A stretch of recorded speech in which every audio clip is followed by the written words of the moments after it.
সোজা আঙুলে ঘি না উঠলে আঙুল বাঁকা করার কথা বললেন জামায়াত নেতা তাহের। বিস্তারিত সংবাদ।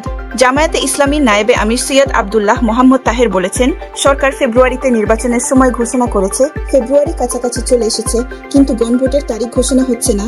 নির্বাচনের আগে গণভোট দিতে হবে। এ প্রসঙ্গে মোহাম্মদ তাহের বলেন, সোজা আঙুলে যদি ঘি না উঠলে আঙুল বাঁকা করব। আজ বৃহস্পতিবার দুপুরে রাজধানীর পল্টন মোড়ে বিক্ষোভ মিছিল পূর্ববর্তী সমাবেশে সৈয়দ আব্দুল্লাহ মোহাম্মদ তাহের একথা বলেন।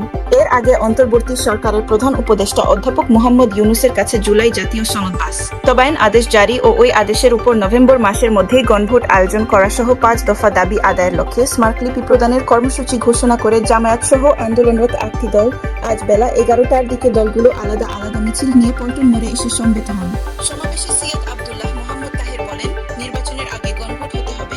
নির্বাচনের তফসিল ঘোষণার পরেও গণভোট করতে আইনি বাধা নেই। এ বিষয়ে সময়ক্ষেপণ অন্তর্বর্তী সরকারকে বিপদে ফেলবে, সেক্ষেত্রে নতুন পথ বেরিয়ে আসবে।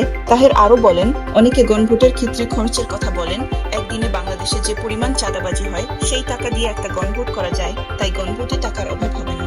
জামায়াতের এই নায়েবে আমির বলেন, জামায়াতের পক্ষ থেকে রাজনৈতিক দলগুলোকে আলোচনার আহ্বান জানানো হয়েছে, কারণ জামায়াত নির্বাচন, সমাধান, শান্তি, জুলাই সনদ বাস্তবায়ন চায়। সরকারও দলগুলোকে আলোচনা করতে বলেছে, তবে সরকারকে এক্ষেত্রে ভূমিকা পালন করতে হবে। তাহের বলেন, দলগুলোর সঙ্গে আলোচনার জন্য জামায়াত একটি কমিটি গঠন করেছে। অন্য দলগুলো যাতে আলোচনার জন্য কমিটি গঠন করে অবিলম্বে আলোচনা শুরু হোক, সময়ক্ষেপণ করা যাবে না।